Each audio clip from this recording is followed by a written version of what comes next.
Bonjour Stéphane Richard. Bonjour.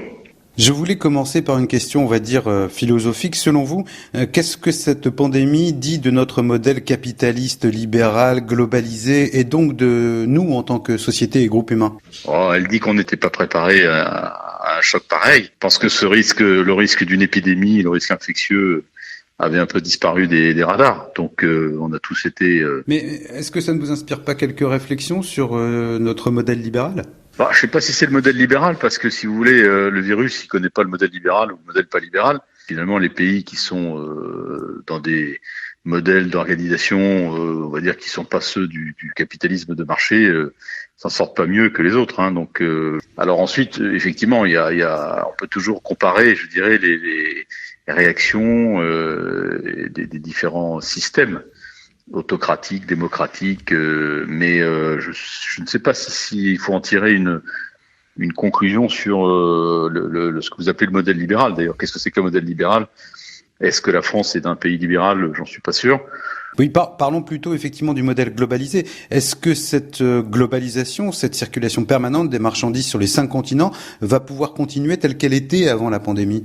Alors ça c'est une autre question, mais d'abord dire que que cette épidémie est quelque part la conséquence d'une globalisation. Là aussi, je ne dirais pas ça, parce que en 1348, il y a eu une épidémie de peste noire. On était loin de la globalisation et tout ça, et pourtant ça a touché quasiment tout le monde de l'époque. Donc, je pense que les hommes ont toujours circulé, les marchandises d'ailleurs aussi. Ça fait partie de l'humanité. Après, ce qui est sûr, c'est que on est allé très loin dans la distribution de la production, et le fait qu'en France, on se rende compte aujourd'hui que beaucoup de médicaments sont fabriqués en Inde ou en Chine, ça va sans doute provoquer des réactions, ça c'est vrai. Ça s'arrête là pour vous? Il faut juste ramener les usines de médicaments en Europe et le monde d'avant ressemblera au monde d'après?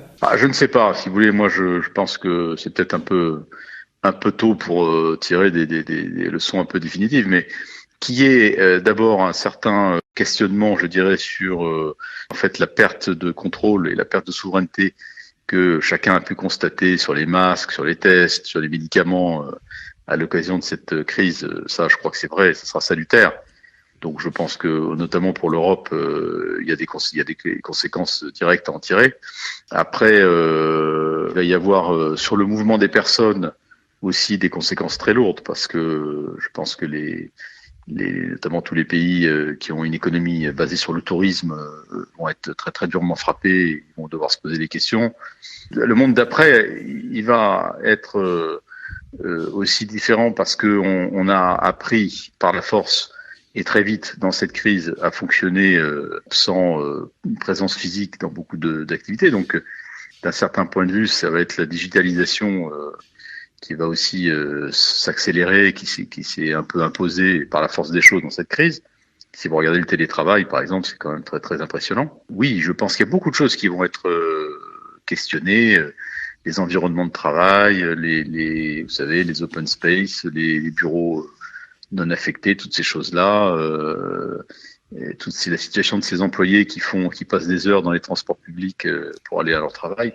Tout ça, évidemment que ça va amener des questions, mais moi je les vois plus au niveau local un peu que des grandes remises en cause mondiales, parce que dans chaque pays il y a une expérience différente. Dans les pays de l'Europe du Nord, par exemple, on vit pas du tout cette crise de la même façon que chez nous. Il y a les questions sur le système de santé, il y a tout ça. Voilà. Venons-en à Orange, votre entreprise. Depuis le confinement en France et en Europe, Orange, comme tous les opérateurs télécoms, est en première ligne. Alors, comment avez-vous géré cette période d'intense activité numérique? Est-ce que les réseaux ont tenu? On a aujourd'hui 98% de nos salariés, on est 150 000 dans le monde, qui travaillent dans des environnements confinés, c'est-à-dire dans des pays qui ont décrété d'une façon ou d'une autre un confinement. Et donc aujourd'hui, on est assez focalisé sur comment on va sortir de ce confinement très progressivement, quelles sont toutes les mesures qu'il faut prendre, bien évidemment. On a plus de 100 000 salariés en télétravail aujourd'hui sur l'ensemble du groupe, vous voyez, donc c'est considérable. Ceci y compris d'ailleurs l'Afrique et le Moyen-Orient, qui a été capable de s'adapter aussi très très très vite. Bon, après sur l'aspect des réseaux, on a encaissé cette surcharge considérable liée notamment au confinement, au télétravail, à l'enseignement à distance et au fait que les gens restaient chez eux. Donc il y a eu des augmentations très fortes de trafic partout, mais les réseaux ont été capables de les absorber sans incident majeur. Et puis nous, il ne faut pas oublier qu'on est une entreprise et un secteur d'ailleurs qui continue à fonctionner à plein, quoi. C'est-à-dire que nous, si je mets de côté les boutiques qui sont fermées dans un certain nombre de pays, mais tout le reste de l'entreprise, l'accueil de nos clients au téléphone, sur Internet, le fonctionnement des réseaux, tout ça continue à fonctionner. Donc en fait, on a 95% de nos effectifs qui travaillent. Alors on prépare maintenant le déconfinement en Europe et en France et Orange teste une application de traçage numérique des malades du Covid, Track C19, je crois que c'est son nom, et cette application fait couler beaucoup d'encre sur les réseaux sociaux. Est-ce que c'est l'État qui vous a demandé de préparer cette application de traçage ? Bon, dans un premier temps, nous on s'est demandé, mais c'était une attitude citoyenne et totalement désintéressée, je tiens tout de suite à le préciser. On s'est demandé, comme partout d'ailleurs dans le monde, si la technologie pouvait aider à la lutte contre le virus finalement. Et donc à quelques entreprises, pas uniquement Orange, il y a Capgemini, il y a Dassault Systèmes, il y a Soprasteria notamment dans cette association. On s'est réunis entre nous et on a regardé d'abord ce qui se faisait ailleurs et éventuellement ce qu'on pouvait faire. Ensuite, l'État a pris un peu le pilotage du projet. Et donc maintenant, c'est avec l'État et ceux que l'État a désignés d'ailleurs pour piloter ce projet que nous travaillons. Mais la question importante, c'est celle des garanties que vous donnez aux utilisateurs. Moi, je voudrais être très clair là-dessus parce que je vois bien les polémiques qu'il y a, qui sont un peu agitées par aussi quelques activistes sur les réseaux sociaux qui ciblent d'ailleurs toujours les mêmes et notamment Orange. La question est la suivante. Si vous dites, ce qui est le discours officiel aujourd'hui, la prochaine étape de la lutte contre le virus, ça va consister à tester, tracer, isoler. Si on veut sortir du confinement, il n'y a pas d'autre solution que ça, c'est-à-dire cet enchaînement, tester, tracer, isoler. Donc l'appli, elle n'est rien d'autre qu'un moyen additionnel, je dirais, additionnel pour essayer d'être un peu plus précis et peut-être un peu plus efficace sur cette partie qui est essentielle dans le dispositif qui nous attend maintenant, qui est cette façon d'essayer d'identifier les cas contacts avec lesquels une personne testée positive a eu des relations. Alors venons-en à la question des garanties, Stéphane Richard. Bien sûr qu'il faut qu'il y ait des garanties, mais en même temps, le vrai risque qu'on a par rapport à ce sujet, c'est qu'on jette le bébé avec l'eau du bain, si vous voulez, et que sous couvert en fait, on ne sait pas très bien d'ailleurs de quoi, on nous dise mais non, on peut pas utiliser ce moyen-là. On peut difficilement dire aux gens, il va falloir vivre avec le virus pendant je ne sais combien de temps, 1 an, 18 mois, le temps qu'il y ait un vaccin, et puis décider dès le départ de se priver d'un outil comme celui-là. Bon voilà, ça c'est un peu le principe pour moi de fond qui doit de toute façon nous amener à regarder ce qu'on peut faire, et puis on verra bien. Et je l'ai dit depuis le départ, moi, que il n'était pas envisageable, la France n'est pas la Chine, d'autres pays, et donc nous, si jamais on doit aller dans ce sens, il faut qu'on donne des garanties extrêmement solides. Bon, la première des garanties, c'est que ça doit être un système basé sur le consentement individuel. Donc il ne s'agit pas d'imposer à qui que ce soit d'utiliser cette application, il s'agit de le proposer aux personnes, exactement comme on leur demande de mettre un masque, de se faire tester ou de ne pas sortir de chez eux, c'est exactement pareil. Donc, c'est donc sur la base du volontariat, il faut le préciser. Ah, c'est sur la base du volontariat, absolument, et du consentement. Il faut qu'il y ait un consentement explicite et qu'il n'y a aucune obligation à la prendre, cette application. Il faut qu'elle existe pour que ceux qui estiment que pour leur entourage, et puis même d'ailleurs pour la société, ça peut être utile, ils puissent le faire. Donc, 1, c'est le consentement. 2, il faut que toutes les données qui sont liées à l'historique des contacts repérés, vous savez, par le biais du Bluetooth et pas par les données des opérateurs, ça c'est très important.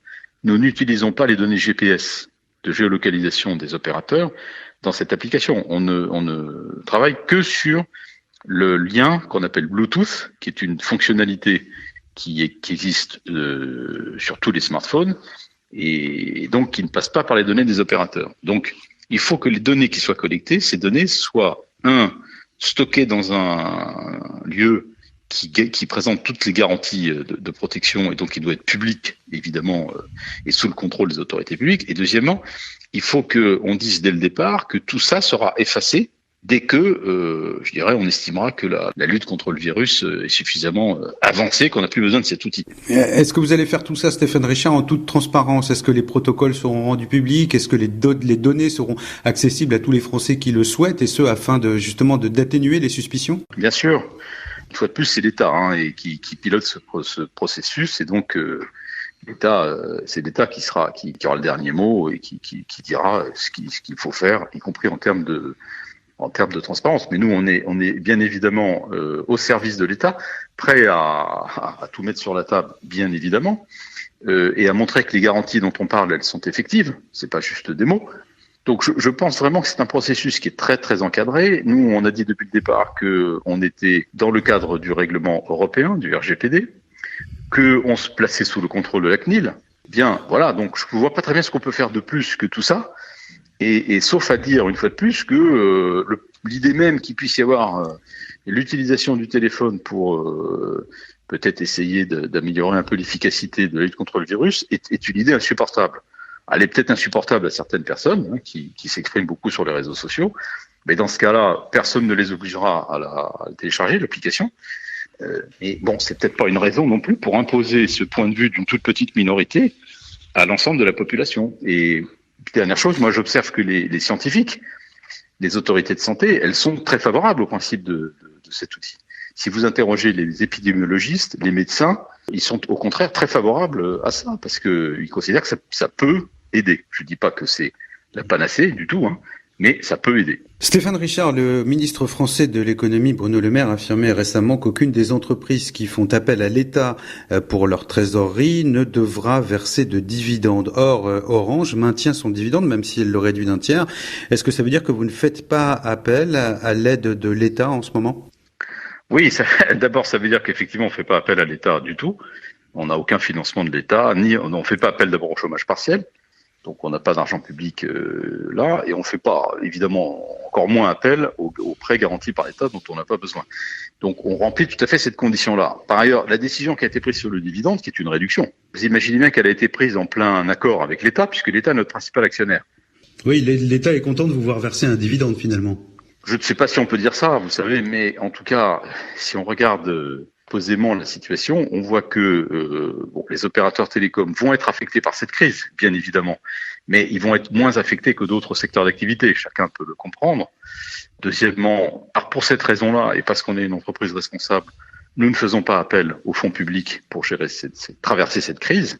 À partir du moment où on garantit complètement, je dirais, le pouvoir d'achat de tous nos salariés, puisqu'on garantit la rémunération intégrale de tous nos salariés, on voit pas très bien pourquoi les actionnaires auraient été la seule partie prenante de l'entreprise à devoir être quelque part sanctionnés ou pénalisés. Oui, d'accord, Stéphane Richard, mais pourquoi dans cette période difficile ne pas d'abord récompenser un peu plus les salariés qui traversent des temps difficiles plutôt que récompenser les actionnaires? Bon, écoutez, d'abord, on récompense pas les actionnaires. Payer un dividende, c'est pas récompenser un actionnaire. C'est-à-dire, tout ce vocabulaire est insupportable. Moi, je suis contre le fait d'opposer en permanence les uns et les autres, les salariés d'un côté qui sont bien et les actionnaires de l'autre qui sont des parasites inutiles. Tout ça est ridicule, c'est pas comme ça que ça marche. On les récompense pas, on diminue leur rémunération de 30%. Donc je pense pas que ça soit une récompense. Quant aux salariés, pour répondre à votre question, premièrement, on leur garantit intégralement leur rémunération. Et je peux vous dire qu'aujourd'hui, il n'y a pas beaucoup de salariés qui peuvent en dire autant, malheureusement, mais c'est comme ça. Deuxièmement, on va verser une prime exceptionnelle à plus de 10 000 d'entre eux en France. Ça, c'est le régime de la prime dite Macron, que nous allons verser donc à plus de 10 000 personnes en France. Donc, ils auront effectivement cette rétribution exceptionnelle. Troisièmement, tout ce qui a trait à l'intéressement et à la participation va être versé normalement à la date prévue, indépendamment de la crise. Là aussi, on avait la possibilité de ne pas le faire, de le reporter, et on a préféré ne pas le faire.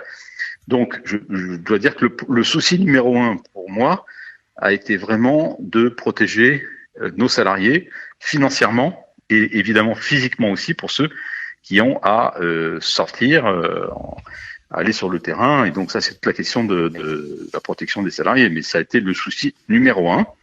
Il se trouve que la situation de l'entreprise permet de payer un peu de dividendes, alors moins que ce qui était prévu, mais quand même un peu de dividendes. C'est la décision qui a été prise.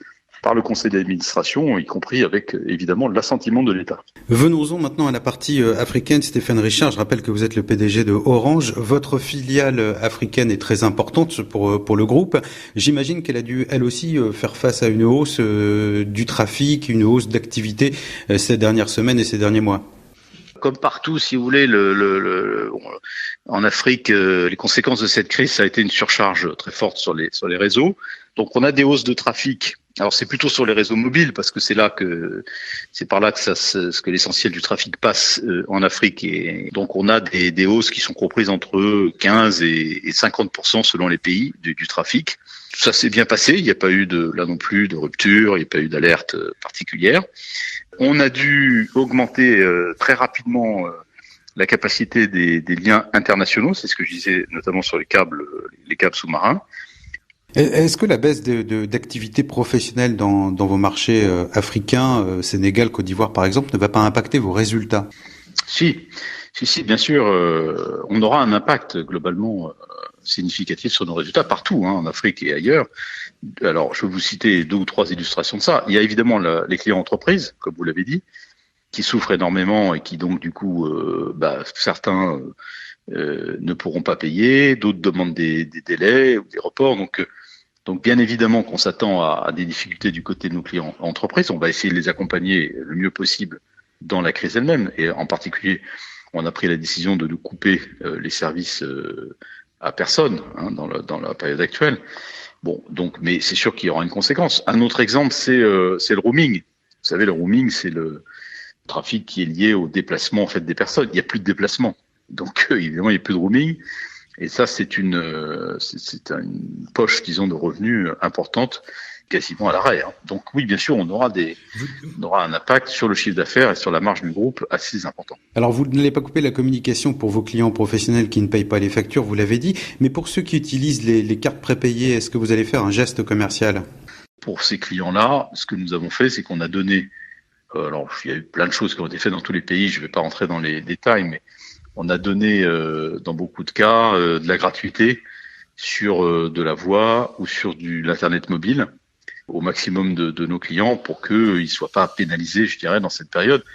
C'est-à-dire qu'on a donné, en gros, davantage de capacité, notamment sur l'Internet mobile, à la plupart de nos clients. Revenons un petit peu sur les projections. Il y a quelques mois, vous estimiez que l'Afrique était la zone la plus dynamique du groupe, avec l'espoir d'en tirer d'ici 5 ans environ 20% de vos revenus globaux. Est-ce que ces projections sont toujours d'actualité? Oui, parce que, si vous voulez, d'abord, le poids de l'Afrique, pour nous, il continue à croître, et même s'il y a évidemment un ralentissement lié à cette crise, le ralentissement va intervenir partout, en Europe comme en Afrique, sans doute même davantage en Europe qu'en Afrique. Donc le poids relatif de l'Afrique ne va pas baisser. Je pense même plutôt au contraire. Donc la crise actuelle ne remet pas du tout en cause cet objectif. Et puis par ailleurs, on a quand même beaucoup de développement prévu en Afrique. Donc l'objectif à moyen terme reste tout à fait pertinent. Merci d'avoir répondu à nos questions, Stéphane Richard.